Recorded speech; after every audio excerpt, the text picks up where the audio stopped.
Hi there, my name is Raymond and I created a card game called Joker Jailbreak. And it's a single player card game that you can play. It's similar in that way to Solitaire, that you can play with any standard 52 card deck.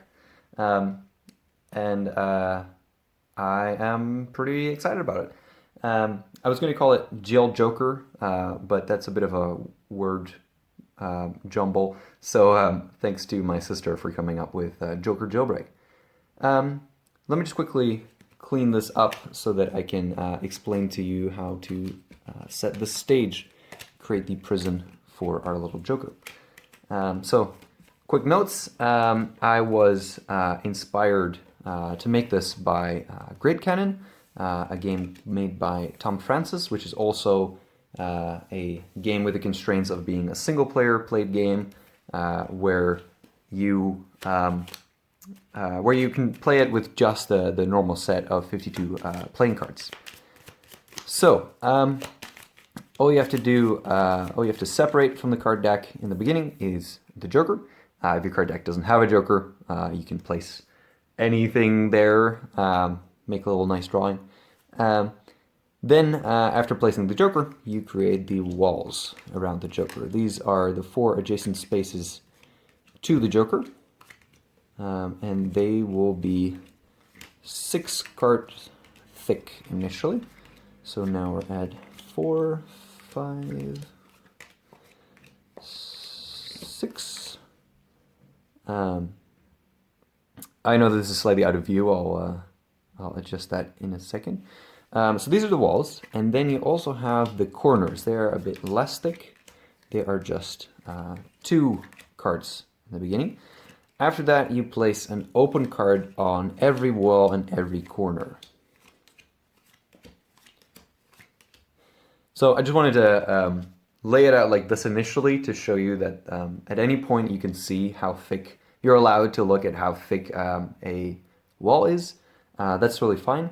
And it would be really cool if you could actually play like this, but for my brain, this is a massive information overload. I can't actually look at what cards are available with this setup, so I'm just gonna throw these back in, and then you've got a much cleaner, these are sliding cards, a much cleaner layout. So, your goal in Joker Jailbreak is, as the name somewhat suggests, help this Joker escape from prison. The way to do that is to destroy any of these walls. Clear them out entirely of cards. If you clear any of these 4, it doesn't matter which one, then the Joker will be able to be free, and then good job, you have freed the Joker. If you clear out any of the corners, the Joker cannot escape because the Joker's too big to fit through this. He will not be able to do that. So that is essentially the goal.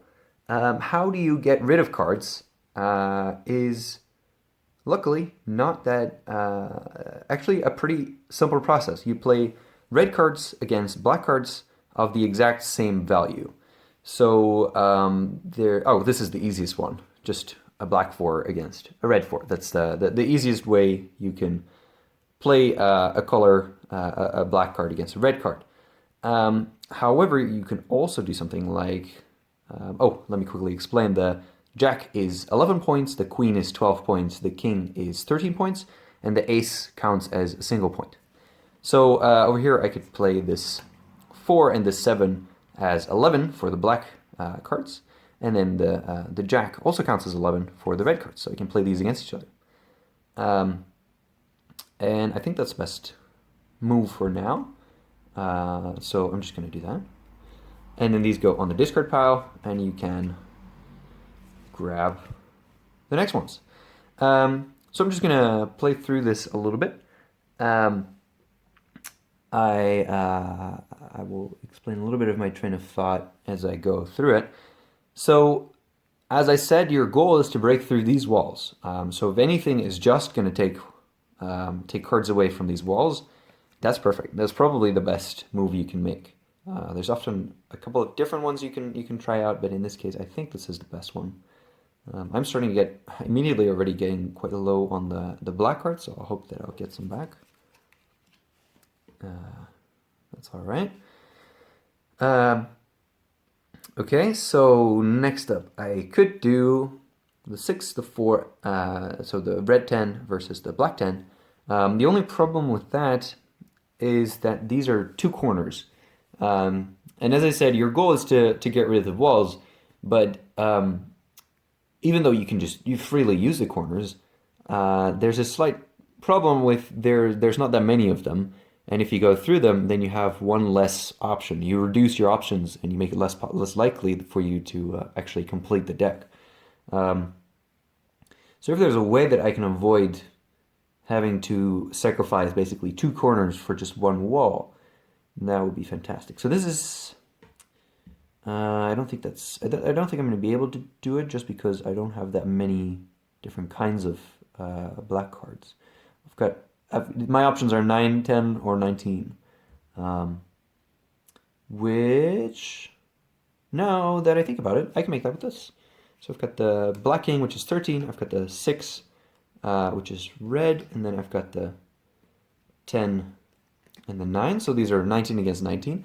The nice thing about it, it's just 1 corner, and then it's 3 walls. So that's a lot better. And I just hope that there's some black cards. Oh my god. Okay, still doable. Still doable. I'll explain what you can do to in case you're stuck. There's a slight little extra chance for you to get free again. You can do it at any point. So actually, let me just explain to you right now. These are the cards that I did not put into the jail. The way that you can hopefully get yourself out of a tough spot is you can grab the top card from this and place it on the Joker. This is now a card that you're going to have to get rid of, which means that you don't necessarily want to do this all the time.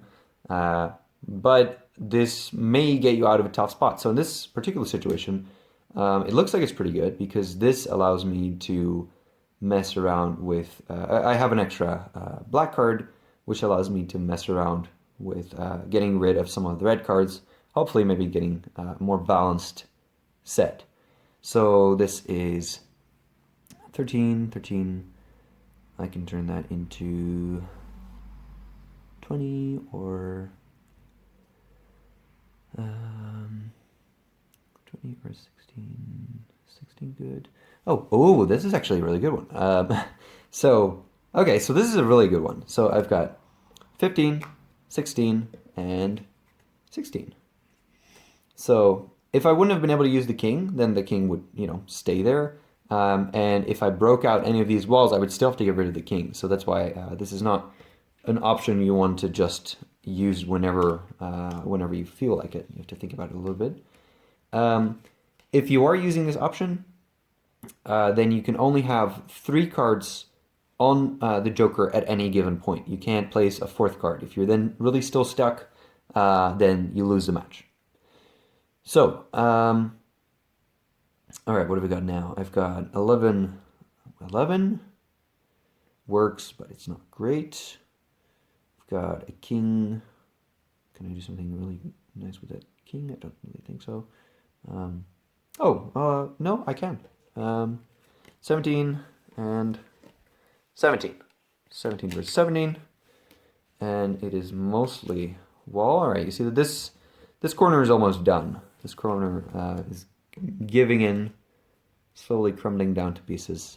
All right, let's see. Anything else that we can do? Okay, 5 against 5. That's actually perfect. We don't need to worry about that too much. And these are getting thin. These walls are we're almost breaking the Joker out. It's going pretty good. Maybe I shouldn't say that. 9 against 9. Talking too much, not paying enough attention to the actual. Ace against ace. This is going good. All right. 6 against 6. That should not be too much of a problem. I'm almost there. I've only got 1 more here to go. And 1 more there to go. All right. If I'm lucky. There we go. Okay. Got him. All right. So these play against each other. I don't have any cards on the Joker. And I've broken out a wall. So that means the Joker is free. And hereby we have completed Joker Jailbreak. So that's the game. There are I made this yesterday when it was at my parents' place for my sister's birthday. So it's definitely going to need a little bit more tweaking and some more testing. So if you want to try it out and you want to tell me what you found, that would be awesome. If you want to make any suggestions, any alterations on it, I am very curious to hear what can come out of this. I just want to quickly talk about some of the things that I've already experimented with. So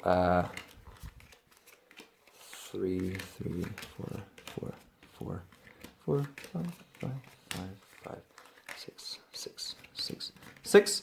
The easiest way to adjust the difficulty without making it much longer is to simply place less corners. The moment that you don't place the foundation of the corners, you don't turn it into 2 cards, but you just place 1, that immediately makes you so much more likely to lose one of these as you're getting further, which makes you then unable, less likely to have enough choices to actually complete. So you need to be a lot more careful about not choosing any of these corners.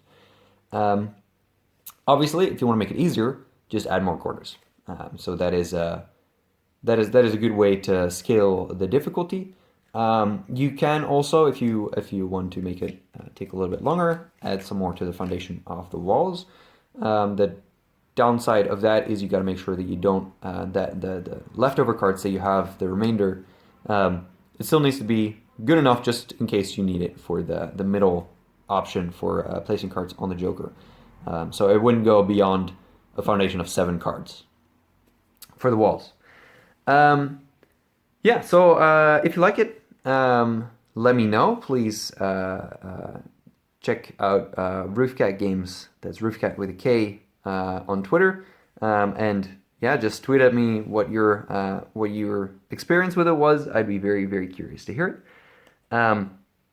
Also, if you like it, I'm currently working on another project which is called WarpThrough. And it's a very fast arcade platformer where you have to stop moving to attack. So it's also, well, kind of similar to this in a way. It's focused on interesting mechanics. So if you're interested in that, please check WarpThrough on Steam or just check warpthrough.com. And I hope that you like it. I'm really curious to see what comes out of this. Thanks again to Tom Francis for inspiring me to do this. I've wanted to make some card games before. It went okay, but honestly, this is I'm pretty happy with it. And the ability to make a single player to play a single player card game, it's pretty fun. So yeah, thank you very much for watching. Cheers. Got